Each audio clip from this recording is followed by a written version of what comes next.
বজাৰত লাগিছে জুই, যোগান মন্ত্ৰী আছে সৈ। আনফালে বাছৰ দাম বাঢ়িছে, দাম বাঢ়িব অহা 1 জুলাইৰ পৰা। পৰিবহণ মন্ত্ৰী আছে সৈ। মই এই মুহূৰ্তত এটা দৃশ্যাংশ দেখুৱাইছো, যাত্ৰীবাহী বাছৰ এটা দৃশ্যাংশ। ইতিমধ্যে এই বাছখনে আচলতে দেৰগাঁৱৰ পৰা, যোৰহাটৰ পৰা আচলতে গোলাঘাট অভিমুখে গৈ আছে আৰু পণ্ডিত হেমচন্দ্ৰ গোস্বামী পথেদি আচলতে গোলাঘাট অভিমুখে এখন যাত্ৰীবাহী বাছ এই মুহূৰ্তত মই দেখুৱাইছো। আৰু 1 জুলাইৰ পৰা আচলতে বৃদ্ধি হ'ব যাত্ৰীবাহী বাছৰ ভাড়া। এই মুহূৰ্তত বিভিন্নজন আহিছে, বিভিন্নজন আচলতে কৰ্মস্থলীৰ পৰা এই মুহূৰ্তত নিজৰ ঘৰৰ অভিমুখে গৈ আছে। আৰু ইন্ধনৰ দাম বৃদ্ধিৰ পৰিপ্ৰেক্ষিতত আচলতে 70% ভাড়া বৃদ্ধিৰ সিদ্ধান্ত সদৌ অসম মটৰ পৰিবহণ সন্থাৰ। আমি এই মুহূৰ্তত বিশেষ পৰিৱেশটো দেখুৱাইছো, এজন ব্যক্তিক লগ পাইছো। দাদা, বাছৰ ভাড়া বাঢ়িব অহা 1 জুলাইৰ পৰা, কি ক'ব? নাই, ভাড়া মানে আৰু কি ক'ম আৰু, মানুহৰ হাৰাশাস্তি হ'ব, কষ্ট হ'ব, সিমানেই। আমি অকণমান সোমাই যাবলৈ চেষ্টা কৰিম।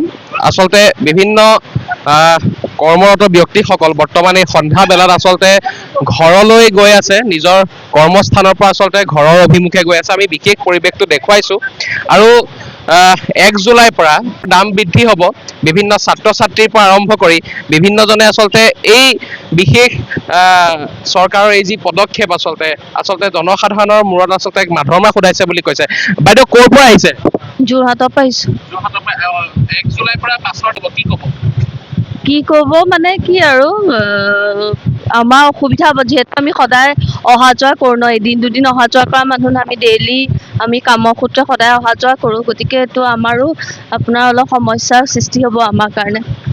আপুনি যোৰহাটৰ পৰা আহিছে, গোলাঘাটৰ পৰা এতিয়া যোৰহাটৰ পৰা গোলাঘাটৰ ভাড়া কিমান হৈ আছে? আপোনাৰ 100 টকা। 100 টকা হৈ আছে। ইয়াৰ পিছততো আচলতে আৰু অলপ বাঢ়িব, অলপ অসুবিধা হ'ব। সেইটোতো নিশ্চয় অসুবিধা হ'ব। এইটো মই যেনেকৈ আগতে কৈছোঁ যে আমি এদিন দুদিন এনেকৈ অহা যোৱা নকৰোঁ, যে ডেইলি অহা যোৱা কৰা মানুহ ন।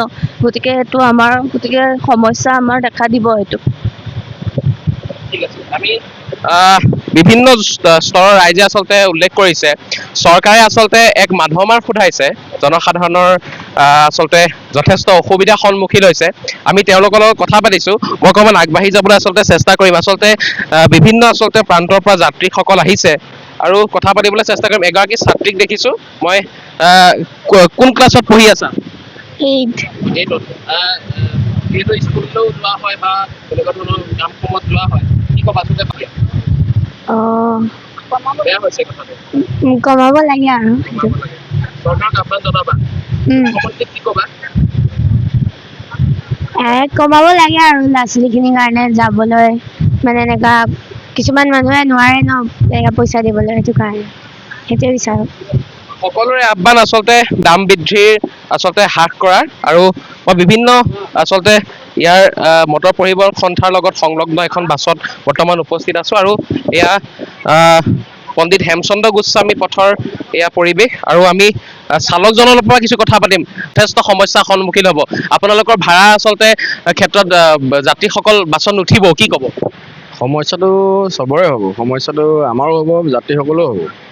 এতিয়া দেৰগাঁৱৰ পৰা গোলাঘাটটো এটা ষ্টপেজহে, আপোনাৰ যোৰহাটৰ পৰা যিটো ষ্টপেজ আছে দেৰগাঁৱত যদি আপুনি ৰৈ 5-10 মিনিট ৰখি মানুহ 5জন পাব, আহিব, আৰু সেইকেইজন মানুহে ভাড়া দিবলৈও টান পাব, দিগদাৰ পাব। চবৰে সমস্যা হ'ব। আমাৰতো সমস্যা, যাত্ৰীসকলেও বেছি সমস্যা হ'ব। তেওঁলোকে জনাইছে। আৰু ইন্ধনৰ দাম বৃদ্ধি আৰু তাৰ পাছতে আচলতে মটৰ পৰিবহণ সন্থাৰ এক বিশেষ পদক্ষেপ। অহা 1 জুলাইৰ পৰা বৃদ্ধি পাব বাছৰ ভাড়াৰ দাম। আৰু এই ক্ষেত্ৰত আচলতে বিভিন্ন স্তৰৰ ৰাইজে আমাৰ আগত ক্ষোভ উজাগৰ কৰিছে। আমি এই বিশেষ প্ৰতিবেদনটো আগবঢ়াইছোঁ পিপুলছ টিভিৰ জৰিয়তে। আৰু আচলতে জনসাধাৰণৰ মূৰত এক মাধমাৰ বুলি উল্লেখ কৰিব বিচাৰিছোঁ, কাৰণ এইবাবেই বজাৰত লাগিছে জুই, যোগান মন্ত্ৰী আছে সৈ, আৰু এফালে বাছৰ দাম বৃদ্ধি আৰু আচলতে পৰিবহণ মন্ত্ৰী আছে সৈ।